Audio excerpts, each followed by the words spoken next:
Assalamualaikum sahabat yang dirahmati Allah. Allahumma salli ala Sayyidina Muhammad wa ala ali Sayyidina Muhammad. Bismillahirrahmanirrahim. Sahabatku para pencinta sejarah Islam yang dirahmati Allah subhanahu wa ta'ala, senang sekali bisa berjumpa kembali dalam keadaan sehat walafiat.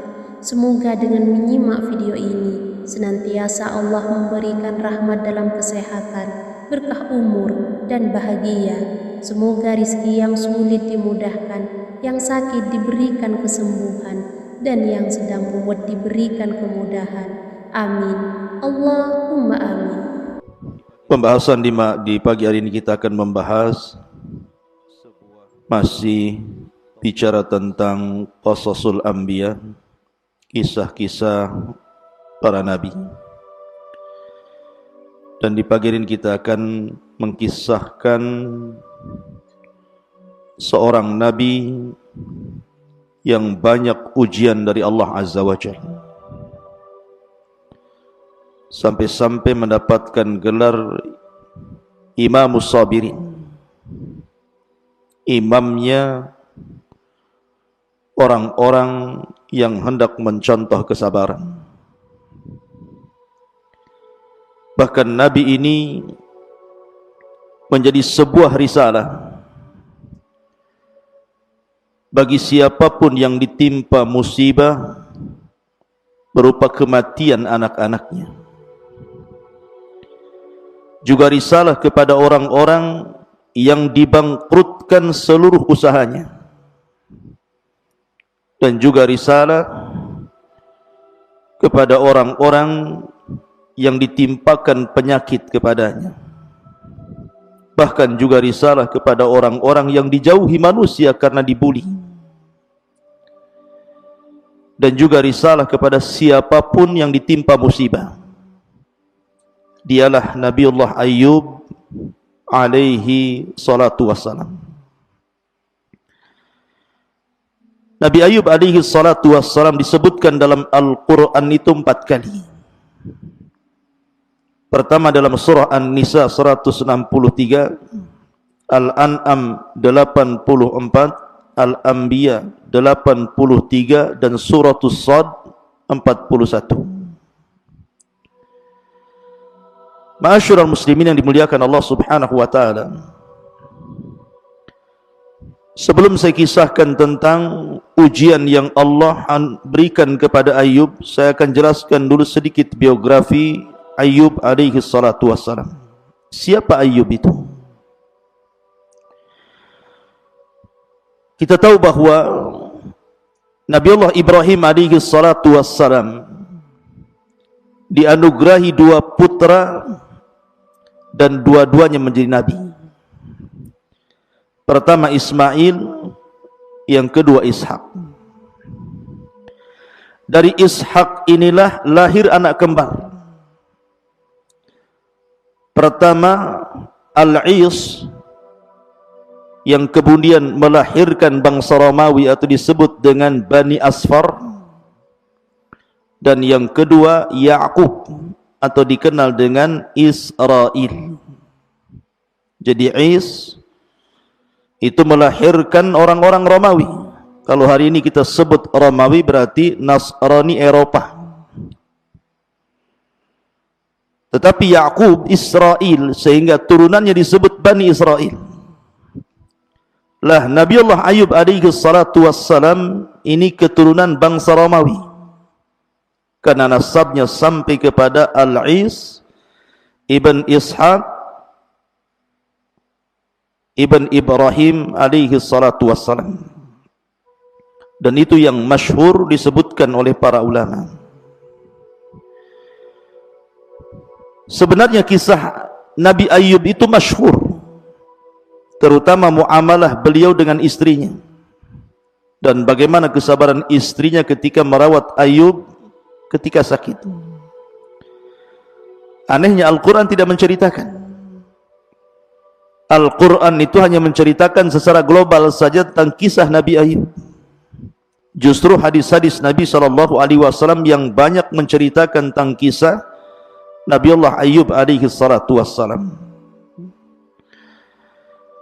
Ada yang mengatakan bahawa Nabi Ayub alaihi salatu wassalam diutus ke sebuah tempat sebelah utara Suriah.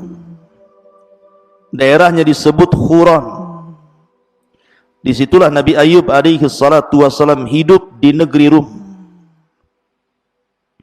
Ada yang mengatakan tempatnya disebut Basina, bagian daripada Huran Suriah.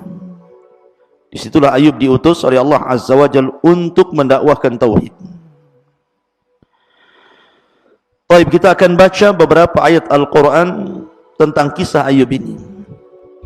Pertama, surah Al-Anbiya 84. Wa wahabna lahu Ishaq wa Yaqub kullan hadaina wa Nuhan hadaina min qablu wa min dzurriyyatihi Dawud wa Sulaiman wa Ayyub wa Yusuf wa Musa wa Haruna wa kadzalika nazzil muhsinin. Dan kami anugerahkan kepada Ishak dan juga Yaqub kepadanya. Kepada masing-masing telah kami berikan petunjuk, dan sebelum itu kami telah memberikan petunjuk kepada Nuh dan kepada sebagian dari keturunannya Ibrahim. Siapa turunan Ibrahim? Daud, Sulaiman, Ayyub, Yusuf, Musa dan Harun. Dari sini menunjukkan bahawa Ayyub nasabnya sampai kepada Ibrahim, artinya dia keturunan Ibrahim. Karena dhamir itu pasti, kalau antum belajar bahasa Arab kan, kembali yang terdekat, bukan kembali yang terjauh. Tidak kembali kepada Nuh, tapi kembali kepada Ibrahim. Dan tadi saya sudah katakan bahwa nasab Ayyub itu kalau disebutkan oleh para ulama, Ayyub ibn Musi, ibn Zarah, ibn Is, ibn Ishaq, ibn Ibrahim. Itu di antara nasab yang disebutkan para ulama sejarah. Kemudian Allah Subhanahu wa taala mengatakan dalam surah An-Nisa ayat 163, Inna auhayna ilaika kama auhayna ila Nuhin wan nabiyyina min ba'di wa auhayna ila Ibrahim wa Ismail wa Ishaq wa Yaqub wal asbat wa Isa wa Ayyub wa Yunus wa Harun wa Sulaiman wa ataina Dawud zabura. Sesungguhnya kami wahyukan kepadamu ya Muhammad sebagaimana kami wahyukan kepada Nuh dan nabi-nabi setelahnya, dan kami telah wahyukan pula kepada Ibrahim, Ismail, Ishaq, Yaqub dan cucunya, kemudian Isa dan Ayyub, kemudian Yunus, Harun, Sulaiman, dan kami telah berikan kitab Zabur kepada Daud. Dari sini menunjukkan bahwa Ayyub seorang nabi karena diwahyukan kepadanya wahyu dari Allah Subhanahu wa taala. Tapi kisah Ayyub itu terangkum dalam 2 ayat setelahnya. Pertama Al-Anbiya 83 sampai 84. Kemudian yang kedua surah Shad 41 sampai 44. Inilah kisah rangkuman Ayyub dalam Al-Qur'an. Pertama surah Al-Anbiya ayat 83-84, Allah mengatakan wa Ayyuba idnada rabbahu anni massaniyadh-dhurr wa anta arhamur rahimin fastajabna lahu fakashafna ma bihi min dhurrin wa atainahu ahlahu wa mithlahum ma'ahum rahmatan min indina wa dzikra lil abidin. Maka kami pun memperkenankan seruan Ayyub, lalu kami lenyapkan penyakit yang ada padanya. Kata-kata ini sebelumnya Allah Subhanahu wa taala menceritakan tentang kisah Ayyub, doanya Ayyub. Wa Ayyuba idnada rabbahu, dan Ayyub ketika berdoa kepada Rabbnya, Anni massaniyadh-dhurr, sesungguhnya telah menimpaku adh-dhurr, sebuah madarat. wa anta arhamur rahimin, dan engkau ya Rabb adalah zat yang maha penyayang dari seluruh hamba-hambamu yang penyayang. Kemudian dari sini Allah mengatakan, maka kami pun memperkenankan seruannya, lalu kami lenyapkan penyakit yang ada padanya, dan kami kembalikan keluarga kepadanya, dan kami lipat gandakan bilangan mereka sebagai suatu rahmat dari sisi kami, dan untuk menjadikan peringatan bagi semua yang menyembah Allah Azza wa Jalla. Kisahnya begini ikhwan, Nabi Ayub alaihi salatu wassalam adalah Nabi yang kaya, kaya raya, luar biasa kekayaannya, bahkan diberikan oleh Allah subhanahu wa ta'ala kebun yang sangat luas dengan hasil yang luar biasa. Belum lagi Allah subhanahu wa ta'ala anugerahkan peternakan yang sangat banyak, mulai daripada unta, sapi sampai kepada kambing. Dan Allah subhanahu wa ta'ala anugerahkan kepada Ayub anak-anak yang banyak, baik laki-laki ataupun perempuan. Pokoknya nikmat yang tidak Allah berikan melebihi Ayub di zamannya. Dan itulah cita-cita manusia kan. Cita-cita manusia itu bisa menikah, kemudian punya anak, kemudian punya kekayaan, kemudian punya pembantu, karena Ayub itu banyak budaknya dan banyak pekerjanya. Itulah anugerah yang Allah subhanahu wa ta'ala anugerahkan kepada Ayub alaihi salatu wassalam. Pada suatu ketika ikhwatu fiddin muliakan Allah subhanahu wa ta'ala, datanglah syaitan kepada Ayub, kepada Allah subhanahu wa ta'ala, kemudian mengatakan, pantas saja kalau Ayub itu diberikan kesabaran ya Rabb, karena kau berikan nikmat begitu banyak kepada Ayub. Kau berikan kekayaan yang melimpah, kau berikan anak-anak yang sukses, kesehatan, istri yang sabar, dan begitu seterusnya. Coba kalau seandainya kau uji Ayub, belum tentu Ayub sesabar itu. Tetapi Allah subhanahu wa ta'ala sudah katakan dalam Al-Quran bahwa Ayub itu inna wajadnahu sabira ni'mal abdu innahu awwab. Sesungguhnya Ayub itu seorang yang sabar, dialah sebaik-baik hamba, sesungguhnya dia amat taat kepada Tuhannya. Artinya Allah sudah menetapkan Ayub itu orangnya sabar, tidak mungkin bergeming dengan musibah yang Allah subhanahu wa ta'ala timpakan kepada Ayub. Akhirnya Allah subhanahu wa ta'ala betul-betul menguji Ayub. Pertama, Allah subhanahu wa ta'ala rusakkan seluruh kekayaannya. Allah bangkrutkan seluruh kekayaannya. Ikhwan, orang yang terbiasa miskin tidak akan sedih dengan kemiskinannya. Tetapi kalau orang itu kaya tiba-tiba bangkrut dan jatuh miskin, itu sangat sedih kondisinya. Makanya banyak orang-orang kaya jatuh miskin itu bunuh diri. Apalagi terlilit hutang gitu ya. Pasti dia akan cari sirup yang ada racun tikusnya itu, biar cepat mati.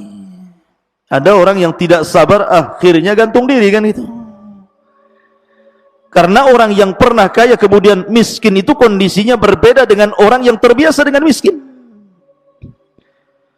Maka Ayub alaihi salatu wassalam betul-betul oleh Allah Azza wa Jal diuji, di mana semua kekayaannya dihabiskan, ternaknya semuanya mati, panennya semuanya gagal. Dan Ayub alaihi salatu wassalam sudah tidak punya penghasilan lagi. Cukup sampai di sini? Tidak. Nabi Ayub alaihi salatu wassalam setelah diuji seluruh kekayaannya habis, tiba-tiba Allah subhanahu wa ta'ala uji dengan ujian yang lainnya. Seluruh anak Ayub meninggal dunia, baik anak laki-lakinya atau anak perempuannya, semua meninggal dunia. Kematian anak itu berbeda dengan kematian orang tua ataupun pasangan. Makanya Nabi SAW sedih ketika kematian Ibrahim, bahkan menangis. Sampai-sampai Nabi SAW mengatakan, innal aina la tadma wa innal qalba la tahzan wa inna bifirakika ya Ibrahim la mahzunun. Sesungguhnya air ini, mata ini bisa meneteskan air mata, hati ini bisa bersedih karena perpisahanku dengan Ibrahim ini menyesakkan dada, kata Rasulullah. Lah ini Ayub bukan satu anak loh ya, semua anaknya mati, semua anak-anaknya mati. Tetapi Allah berikan kesabaran kepada Ayub. Cukup sampai di sini? Tidak. Nabi Ayub alaihi salatu wassalam tiba-tiba ditimpakan kepada Ayub penyakit judari. Mungkin kalau penyakit judari hari ini mungkin bisa sembuh dengan operasi, dengan obat-obatan. Tapi di zaman itu kan belum ditemukan itu. Penyakit kulit. Yang dalam kulit Ayub itu terdapat benjolan dari atas kepala sampai kaki. Isinya itu ulat, nanah, darah. Tetapi ketika Allah subhanahu wa ta'ala berikan penyakit kepada Ayub, bukan berarti Allah hendak menghinakan nabinya. Mustahil. Allah hendak menguji nabinya. Dan Allah tahu Ayub itu, inna wajadnahu sabira. Pasti kami dapati Ayub itu sabar. Dan penyakit yang diderita Ayub itu bukan sebulan 2 bulan, bukan setahun 2 tahun. Dalam hadis Anas bin Malik yang disahihkan oleh Syekh Nasiruddin Al-Albani, 18 tahun lamanya, 18 sanatan, 18 tahun. Dan Ayub tidak pernah mengeluh.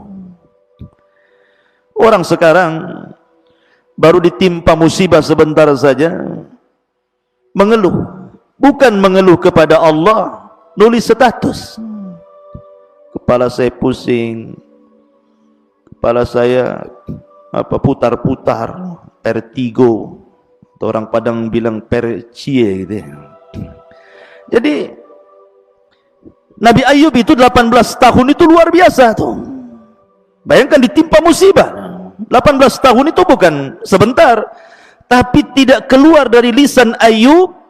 Beliau menolak takdir Allah. Kenapa saya sakit? Tidak seperti orang sekarang gitu ya. Kenapa saya miskin? Kenapa enggak orang itu saja miskin? Kenapa saya enggak orang itu saja yang sakit gitu? Kenapa asik saya terus gitu? Tidak. Ayub tidak pernah mengeluh kesah. Cukup sampai di sini ujian Ayub? Rupanya tidak. Ditimpa penyakit yang lama 18 tahun tidak kunjung sembuh. Semua manusia yang dulu mendekati Ayub, semua menjauh Ayub. Baik orang yang dekat ataupun yang jauh, semua menjauhi Ayub. Yang tersisa cuma 3 orang.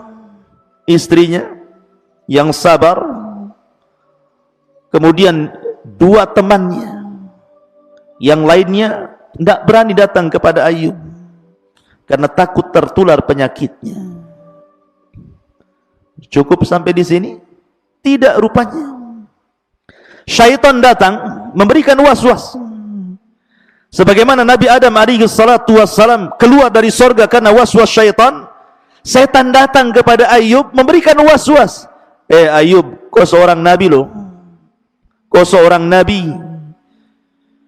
Kenapa Allah subhanahu wa ta'ala berikan penyakit begitu lama? Jangan-jangan Allah sudah tidak sayang lagi sama kamu, katanya. Jangan-jangan Allah sedang mengadab kamu. Diberikan was-was supaya Ayub menolak takdir. Tapi Ayub ini sabar. Coba musibah-musibah ini kalau dikumpulkan kepada seseorang di zaman sekarang, bisa mati berdiri itu. Kayak hartanya habis, anaknya semua mati, diberikan penyakit, manusia menjauh, setan datang memberikan was-was gitu. Enggak ada orang selamat kecuali Ayub alaihi salatu wassalam. Makanya dia disebut Imamus Sabirin. Ma'asyiral muslimin yang dimuliakan Allah Subhanahu wa taala. Allah Subhanahu wa taala berfirman di sini. Di dalam surah Sad yang paling lengkap di sini. Wadhkur abdana Ayyuba, dan ingatlah akan hamba kami Ayyub, idnada rabbahu, ketika dia berdoa kepada Rabbnya, anni massaniya syaitanu binusbin wa adab, sesungguhnya aku diganggu syaitan dengan kepayahan dan siksaan. Artinya setan datang memberikan was-was. Ma'asyiral muslimin, orang sakit itu ikhwan, yang paling ditakutkan itu adalah ketika tidak ada orang yang berkunjung kepadanya. Mungkin awal sakit banyak orang yang berkunjung, ya, bawa buah, mendoakan la ba'sa tahurun insyaallah, syafaqallah atau syafiqallah gitu ya, syafaqillah. Ya, sehari dua hari ramai yang berkunjung. Loh, kalau seandainya penyakitnya bertahun, siapa yang mau berkunjung coba? Lah justru orang sakit itu lebih sakit ketika tidak ada orang yang berkunjung dibandingkan penyakitnya. Itu orang sakit.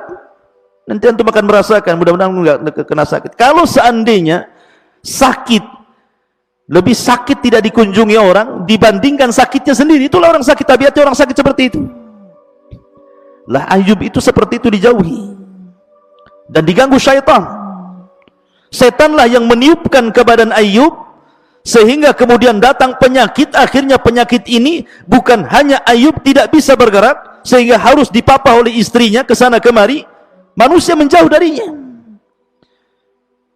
Ma'asyiral muslimin yang dimuliakan Allah Azza wa Jalla, sampai-sampai ketika syaitan tidak bisa menggoda Ayub, dia datang kepada istrinya, disuruh agar istrinya ini memaksa Ayub berdoa kepada Allah.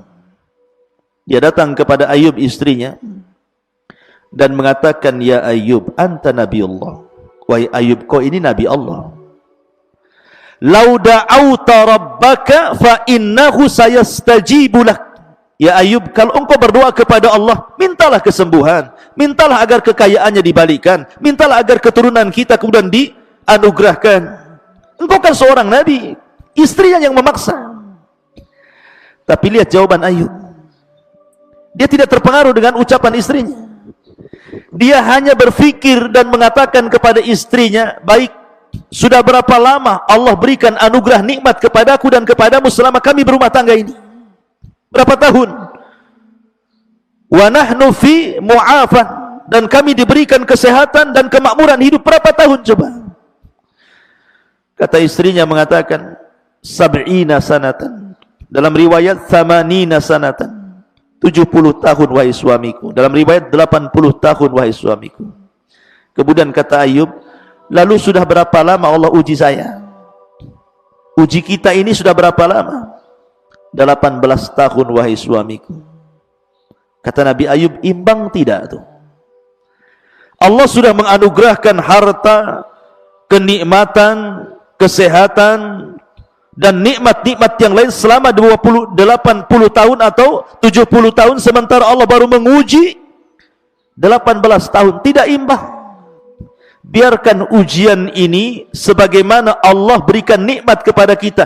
Tunggu sampai 80 tahun baru imbang. Ya. Lihat jawaban Nabi Ayub. Tidak terpengaruh dengan istrinya. Tetap dia orang yang sabar. Sampai-sampai ikhwatu fiddin, Nabi Ayub itu diuji dengan sakit itu tidak bisa bergerak dia.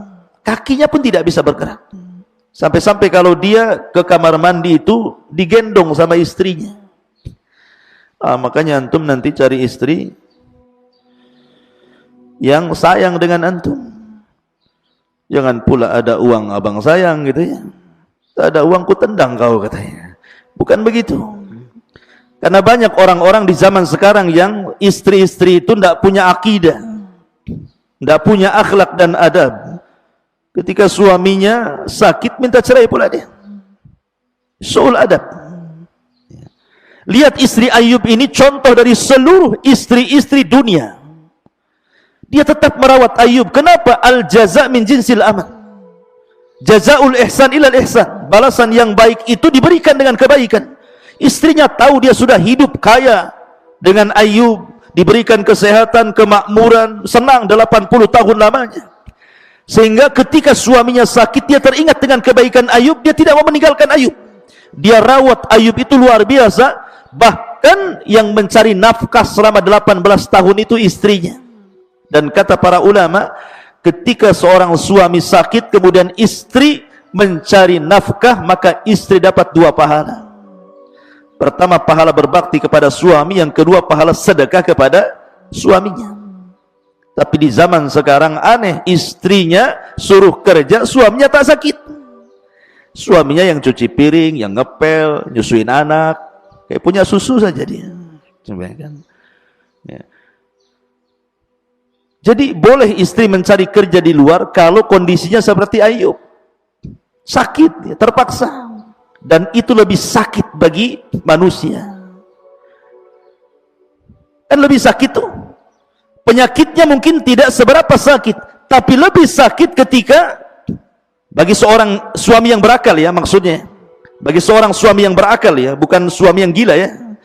Bagi suami yang berakal itu lebih sakit ketika yang mencari nafkah itu istrinya. Harusnya seperti itu.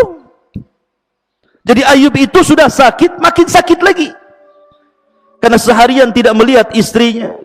Kadang-kadang kan dia butuh sesuatu karena istrinya harus keluar. Harus mencari nafkah, menjadi pembantu, mencucikan piring, mencucikan pakaian, memasakkan, kemudian dapat upah makanan, baru pulang dikasih makan suaminya gitu. Itu lebih sakit lagi bagi suami yang berakal ketika istri yang harus mencari kerja sementara dia tidak bisa apa-apa. Tapi para suami di zaman sekarang, dia sakit jiwa, bukan sakit, malah senang kalau istrinya kerja gitu, ya. Harusnya seorang suami yang berakal sakit harusnya. Kenapa saya tidak bisa mencari nafkah, memberikan makan kepada istrinya? Ma'asyiral muslimin yang dimuliakan Allah Azza wa Jalla. Sampai suatu ketika kan istrinya nyamar itu. Kenapa istrinya nyamar? Supaya tidak diketahui dia istrinya Ayub. Kalau orang-orang tahu itu istrinya Ayub, tidak akan diterima kerja dia. Tetapi Allah Subhanahu wa ta'ala takdirkan lambat laun orang-orang tahu bahwa Rahmah namanya itu istrinya Ayub. Akhirnya mulai ketakutan orang-orang itu, nggak mau menerima istrinya Ayub bekerja di rumah-rumah mereka karena takut membawa virus yang ditularkan suaminya menular ke orang-orang. Bayangkan dia pergi ke rumah ini ditolak, ke rumah itu ditolak, ke rumah ini ditolak. Akhirnya tidak ada satu rumah pun yang menerima istrinya untuk bekerja. Bingung istrinya, apa yang harus dimakan? Dalam riwayat terpaksalah istrinya itu menggunting rambutnya. Istrinya itu panjang rambutnya sampai ke tanah. Dan rambut yang indah itu selalu digunakan Ayub untuk bangkit. Jadi kalau Ayub itu bangkit dari tidur supaya bisa berdiri, itu memegang rambut istrinya.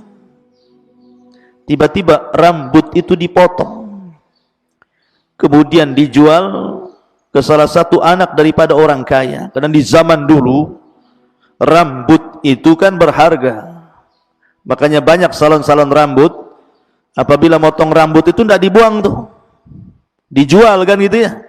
Kemudian dibuat gelung biasanya oleh perempuan untuk disambungkan ke rambut-rambut mereka. Syariat Ayub mungkin boleh, tapi syariat Islam tidak boleh. Syariat Islam itu menyambung rambut hukumnya haram, bahkan dilaknat. Makanya Rasul melaknat orang-orang yang mencukur halis. Dan banyak nih wanita-wanita sekarang karena lihat halisnya mungkin kurang tebal, akhirnya dicukur, ganti pula spidol. Spidolnya pula bukan spidol permanen, spidol luntur pula kena hujan. Kemudian juga dilarang untuk mengikir gigi. Bekel bahasa kitanya. Ada orang pakai bekel itu. Kalau giginya memang jarang, artinya tidak sebagaimana normalnya gigi-gigi orang, kalau makan nasi kemudian loncat pula dari sela-sela gigi karena jarang begitu, ya. Maka tidak masalah pakai bekel untuk merapatkan. Tapi kalau seandainya tidak ada masalah, hanya untuk memperindah, haram, tidak boleh. Ya. Termasuk juga mentato ataupun menyambung rambut, itu dilaknat semuanya itu dalam Islam. Tapi mungkin syariat dulu mungkin boleh. Makanya istrinya Ayub kemudian menjual rambutnya. Ketika Ayub alaihi salatu wassalam sudah sakit, melihat istrinya tidak ada rambutnya, makin sakit dia. Dari situ dia bersumpah untuk memukul istrinya kalau sembuh 100 kali pukulan. Kenapa Ayub alaihi salatu wassalam sampai bersumpah seperti itu? Ya. Ma'asyiral muslimin yang dimuliakan Allah Azza wa Jalla. Tapi yang jelas bahwa ketika sudah berlalu 18 tahun lamanya, kemudian Nabi Ayub alaihi salatu wassalam suatu ketika dihantar istrinya untuk buang hajat. Ada yang mengatakan untuk mandi. Dan Ayub itu diberikan sifat malu. Sampai kepada istrinya pun dia malu. Jadi kalau dia hendak buang hajat atau mandi itu jauh dari istrinya. Istrinya suruh menjauh. Ya. Lah ketika kemudian Nabi Ayub alaihi salatu wassalam selesai buang hajat atau selesai mandi gitu kan, dia panggil istrinya. Karena biasanya yang membangkitkan dia kemudian memapah dia ke pembaringan istrinya. Rupanya istrinya pergi pula. Karena ada sebuah hajat, lupa mungkin istrinya habis ngantar Ayub, sehingga Ayub memanggil-manggil, tidak datang pula istrinya. Maka Nabi Ayub merasa sedih dan merasa bahwa mungkin bahasa kitanya, beginilah kalau hidup menyandarkan kepada manusia, kalau tidak ada, habislah kita gitu ya. Dari sinilah Ayub alaihi salatu wassalam akhirnya berdoa, dan ini pula yang menyebabkan Ayub berdoa, Rabbi inni massaniyadh-dhurr wa anta arhamur rahimin. Ya Rabb, sesungguhnya kemadaratan telah menimpa kepadaku. Lihat bagaimana Ayub mengadu kepada Allah, tidak merinci. Ayub tidak mengatakan, ya Rabb, hartaku hilang, anak-anakku mati, aku pun terserang penyakit. Tidak. Ayub tidak memerinci semua musibah. Ayub hanya mengatakan, menghabarkan kepada Allah, inni massaniyadh-dhurr, ya Allah, sesungguhnya adz-dzur, madarat telah menimpa kepadaku. Wa anta arhamur rahimin, dan engkau zat yang maha pemberi kasih sayang dari hamba-hambamu yang penyayang. Hanya memberi kabar saja. Ya. Ayub tidak mengatakan, ya Allah sembuhkan saya, ya Allah kembalikan harta saya, ya Allah kembalikan anak-anak saya. Tidak. Dan Allah subhanahu wa ta'ala zat yang maha tahu. Baru kita mengatakan ya Rabb, belum mengucapkan permintaan saja Allah sudah tahu. Ya'lamu ma fi sudur. Ya. Lah akhirnya kemudian Allah subhanahu wa ta'ala mewahyukan kepada Ayub untuk membuat sebab. Ada juga yang mengatakan, kenapa Ayub sampai mengatakan seperti itu, coba berdoa seperti itu. Jadi ceritanya begini. Dua orang yang selalu mengunjungi Nabi Ayub itu, kawan dekatnya Nabi Ayub ini, berbincang-bincang, dan itu disebutkan dalam hadis yang sahih. Atau boleh saya katakan bahwa hadis ini adalah hadis tersahih yang bicara tentang kisah Nabi Ayub alaihi salatu wassalam. Hadis dari Anas bin Malik radhiyallahu anhu. Inna Nabiyallah Ayub alaihi salam labisa bihi bala'uhu samani asyrata sanatan. Sesungguhnya Nabi Allah Ayub ditimpa musibah selama 18 tahun lamanya. Farafadahul qarib wal ba'id, maka orang yang dekat yang jauh semua menjauhi Ayub, illa rajulain, kecuali dua temannya. Kana min akhassi ikhwanihi, termasuk orang yang memang sangat dekat dengan Ayub semasa Ayub belum tertimpa penyakit. Kana yagduan ilaihi wa yaruhan, terkadang datang terkadang pergi. Faqala ahaduhuma, berkata salah seorang di antara keduanya, ngobrol keduanya ini bicara tentang Ayub. Ta'lam wallahi laqad adznaba Ayub dzamban ma adznabahu ahadun minal alamin. Coba perhatikan Ayub, katanya. Ayub ditimpa penyakit 18 tahun lamanya. Jangan-jangan demi Allah, Ayub itu telah melakukan perbuatan dosa yang tidak pernah dilakukan siapapun di alam semesta ini, sehingga Allah kutuk Ayub dengan berbagai macam musibah termasuk penyakit. Kata kawannya, kok bisa kamu ngomong begitu? Ya, karena satu benjolan penyakitnya Ayub tidak kunjung sembuh. Kalau bukan kutukan apa namanya, katanya. Akhirnya kemudian ucapan keduanya ini sampai ke telinga Ayub. Dari sinilah Ayub kemudian merasa sesak dadanya, kemudian mengatakan, Rabbi inni massaniyadh-dhurr wa anta arhamur rahimin. Itu juga yang menjadikan sebagian ulama mengatakan sebab kenapa Ayub sampai berdoa seperti itu. Lah setelah Nabi Ayub berdoa seperti itu, setelah lama 18 tahun lamanya, akhirnya ketika istrinya mengantar Ayub buang hajat, kemudian Allah Subhanahu wa taala mewahyukan kepada Ayub mengambil sebab. Artinya bukan hanya doa saja, tapi ambil sebab. Apa sebabnya? Untuk kesembuhan itu Allah Subhanahu wa taala mengatakan, urkud birijlika hadza mughtasalun baridun wa syarabun. Allah Subhanahu wa taala mengatakan, hantamkan kakimu ke tanah, maka akan keluar air. Air itu air yang sangat sejuk. Mandilah dengan air itu dan minumlah dengan air itu. Jadi Ayub alaihi salatu wasalam diajarkan oleh Allah, doa itu tidak cukup, harus mengambil sebab. Dia sudah berdoa, Rabbi inni massaniya dzur wa anta arhamur rahimin. Kemudian Allah ajarkan sebab, karena selama ini Ayub kan tidak bisa bergerak badannya. Maka coba gerakkan kakimu, pukulkan ke tanah. Maka Ayub kemudian menggerakkan kakinya, kemudian memukulkan tanah, tiba-tiba keluar mata air. Air itu sangat dingin, dan Allah katakan, mandi kau dari situ, minum dari situ. Subhanallah. Akhirnya dia mandi dari situ, minum dari situ, dan Allah takdirkan fastajabna lahu. Allah anugerahkan kepada Ayub, Allah ijabah doanya, semua sembuh penyakitnya. Kulitnya menjadi indah, wajahnya menjadi muda gitu ya. Kayak air ajaib gitu ya. Pokoknya sembuh total. Bahkan lebih muda daripada sebelumnya.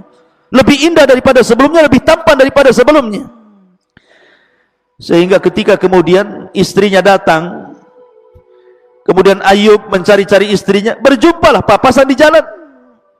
Kata istrinya, ya fulan, apakah kau melihat Nabi Allah Al-Mubtala yang diberikan ujian begitu banyak Ayub?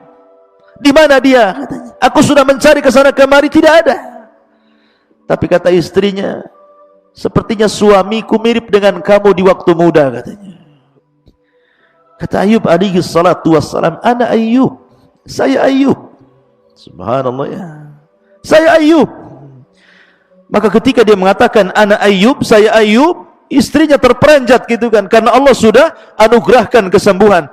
Dari sini bukan hanya itu saja, Allah katakan wa wahabna lahu ahlahu wa mislahum ma'ahum rahmatan minna wa dzikra liulil albab. Apa kata Allah? Dan kami anugerahkan kepada Ayub dengan mengumpulkan kembali seluruh keluarganya. Kami tambahkan kepada mereka sebanyak mereka pula sebagai rahmat dari kami dan pelajaran bagi orang-orang yang mau berfikir. Artinya begini, Nabi Ayub itu datang malaikat kepada Ayub, memberikan dua pilihan. Ya Ayub, anak-anakmu sekarang sudah di sorga. Kalau Allah berkehendak, maka Allah akan mengembalikan anak-anakmu itu dari sorga ke dunia. Tetapi kalau engkau berkehendak, biarkan mereka di sorga, dan Allah akan ganti anak-anakmu dengan anak-anak yang lain. Maka Ayub memilih yang kedua. Akhirnya Allah Subhanahu wa ta'ala anugerahkan Ayub anak-anak yang 2 kali lipat jumlahnya daripada anak-anak yang sudah meninggal dunia. Kemudian Allah lipat gandakan kekayaannya. Jadi ketika Ayub sudah sembuh, dia mandi di sungai. Ketika mandi di sungai, tiba-tiba datang belalang dari mana-mana. Belalang ini bukan belalang biasa. Jaradun minadz zahabi wal fiddah. Belalang yang terbuat dari emas dan perak. Tuh, bayangkan, belalang dari mana-mana terbang, dan itu bentuknya emas dan perak. Kemudian berjatuhan di depan Ayub itu. Maka Ayub dengan sibuknya mencari belalang itu, mengumpulkan di bajunya, yang terbang ditangkap, dimasukkan, karena itu emas semua tuh. Kemudian Allah Subhanahu wa ta'ala mengatakan kepada Ayub alaihi salatu wassalam, wahai Ayub, tidakkah cukup dengan nikmat yang telah anugerahkan kepadamu? Alam akun agnaituka amma tara, kata Allah. Ya Ayub, bukankah aku sudah memberikan kekayaan kepadamu, kesembuhan kepadamu, anak-anakmu ku kembalikan, tidak cukupkah itu? Lihat bagaimana Ayub mengatakan, qala wa izzati walakin la ghina bi ambarakatik. Ayub mengatakan, Tentu ya Rabb, demi kemuliaan-Mu, tetapi aku tidak pernah merasa puas dengan berkah dari-Mu ya Rabb. Dan Nabi Ayub hanya mencari berkah di situ dari Allah Azza wa Jalla. Akhirnya kemudian lumbung padinya penuh dengan belalang emas. Akhirnya dengan belalang emas itu dia beli kebun lagi, beli benih lagi, beli ternak lagi gitu. Akhirnya kaya lagi, dan Allah lipatkan 2 kali lipat kekayaannya, 2 kali lipat anak-anaknya, dan istrinya Allah mudahkan lagi. Oh, kan enak tuh. Bukan cari istri muda, Allah mudahkan lagi. Sekarang kan gitu ya. Udah kaya, istri tuanya ditinggal, cari pula istri muda. Jadi Allah mudahkan lagi istrinya. Dan itu nikmat dari Allah Subhanahu wa ta'ala. Subhanallah ikhwan. Dari sini akhirnya Ayub teringat dengan sumpahnya. Dia kan sudah bersumpah tuh. Waktu istrinya menggunting rambutnya, kemudian dia marah bersumpah, kalau ku sembuh, ku pukul kau dengan kayu 100 kali, dengan rotan 100 kali. Ayub teringat dengan kebaikan istrinya. Bagaimana istrinya merawat dia, bagaimana istrinya kesana kemari yang mencari nafkah dan memberi makan kepadanya. Dia teringat, tidak mungkin saya pukul 100 kali. Sudah terlampau baik dia kepadaku. Dari situ akhirnya Ayub alaihi salatu berdoa kepada Allah. Bagaimana ini ya Rabb? Maka Allah Subhanahu wa taala berfirman, memberikan cara kepada Ayub alaihi salatu wassalam. Apa kata Allah? Wa khudh biyadika dhigsan fadrib bihi wala tahnath. Ambillah dengan tanganmu seikat rumput. Ambil rumput 1, 2, 3 sampai 100 rumput itu, kemudian diikat. Kemudian pukullah dengan itu 1 kali. Berarti sudah 100 pukulan kan, karena sudah ada 100 rumput di situ.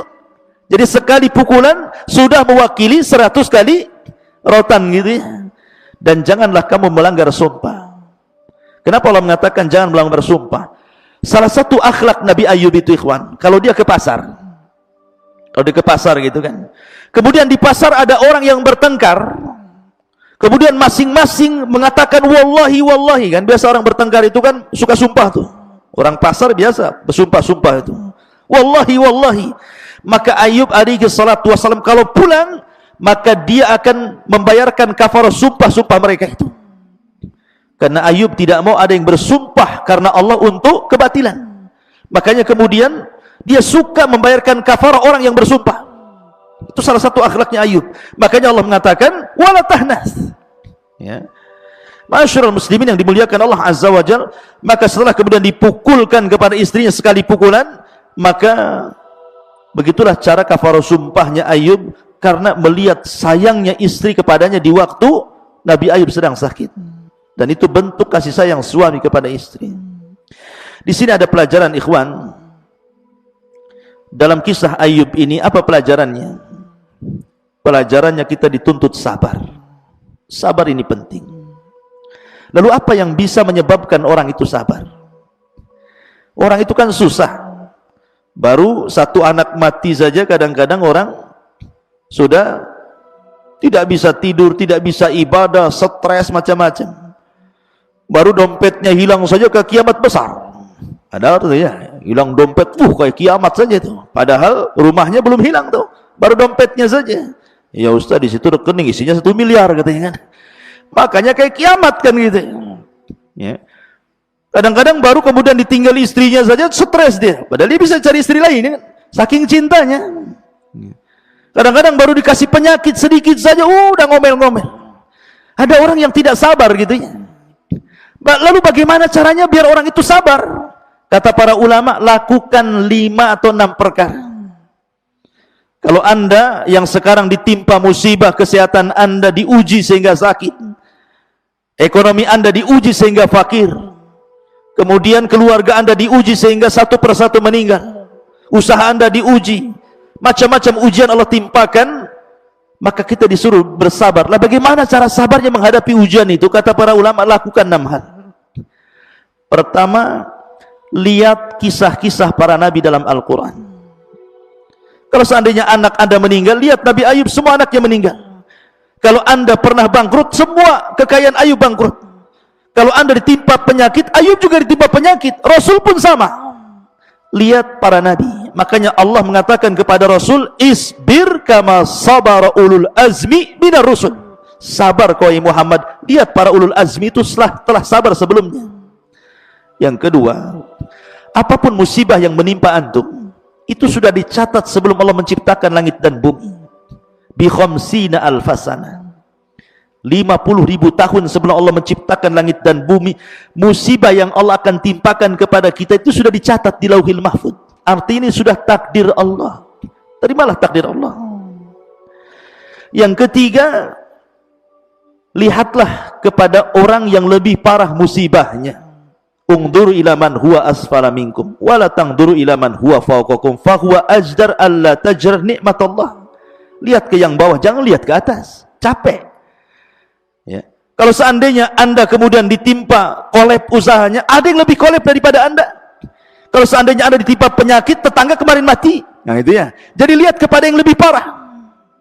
Kemudian yang ketiga, jangan anda kira sesuatu yang anda anggap buruk itu memang buruk. Tidak. Allah mengatakan wa asa an takrahu syai'an wa huwa khairul lakum. Terkadang apa yang anda anggap buruk rupanya baik di hadapan Allah. Kemudian yang kelima, lihatlah nikmat yang tersisa. Jangan lihat nikmat yang hilang. Biasakan ucapan alhamdulillah. Alhamdulillah saya masih patah satu kaki. Yang sebelah itu dua-duanya patah. Alhamdulillah saya masih hidup walaupun stroke. Kemarin yang sebelah innalillahi wa inna ilaihi rajiun sudah diusung ke Tamiang. Artinya lihat nikmat yang tersisa. Jangan lihat nikmat yang hilang gitu ya. Kemudian yang terakhir berdoa. Karena doa itu bisa yaruddul qada. Bisa menolak keputusan Allah Azza wa Jalla. Lalu apakah musibah itu manfaat? Namanya orang terserang penyakit. Apakah penyakit ini manfaat? Ya, penyakit ini manfaat. Apa manfaatnya? Musibah itu manfaat, mau sakit, mau miskin, mau apa, itu manfaat bagi kita. Pertama, supaya kita dididik untuk beradab. Lihat orang-orang kaya, baru beli mobil mewah saja yang harganya mahal, wah ada sombongnya kayak Fir'aun. Ya kan? Kaca pun tidak dibuka gitu ya. Jalannya pun beda, gitu ya. Orang sombong. Tapi ketika Allah buat mobilnya hilang, baru terasa dia jadi orang miskin. Di situ ada adab, pelajaran adab. Dididik oleh Allah Azza wa Jalla bahwa sombong itu ada batasnya. Ya, maka setiap ujian itu mendidik kita sebenarnya. Yang kedua ujian itu kafarah. Bukankah dunia ini sijnul mukmin? Namanya penjara, orang hidup di penjara itu tidak suka kan itu, pasti ingin keluar. Tapi suatu ketika Allah bukakan pintu sorga sebagai lepasnya kita dari penjara, baru kita akan senang. Ketika orang keluar dari musibah, dosanya hilang, pahalanya numpuk. Gitu. Kemudian pahala musibah apa? Manfaat musibah juga. Bahwa musibah ini ikhwatu fiddin muliakan Allah Azza wa Jalla bukan hanya mendidik akhlak, kemudian juga menjadikan dosa-dosa kita hilang. Tapi musibah itu manfaatnya juga besar. Karena dengan adanya musibah, orang lebih bersyukur kepada nikmat Allah. Terkadang orang tidak pernah merasakan nikmat makan kecuali dia lapar, nikmat minum kecuali dia haus, nikmat aman kecuali pernah hidup di negeri konflik. Ya begitu. Jadi semua musibah itu ada manfaatnya. Oleh karena itulah maka sabarlah seperti sabarnya Ayub alaihi salatu wassalam. Subhanakallahumma bihamdika asyhadu an la ilaha illa anta astaghfiruka wa atubu ilaik. Wallahu ta'ala. Assalamualaikum warahmatullahi wabarakatuh.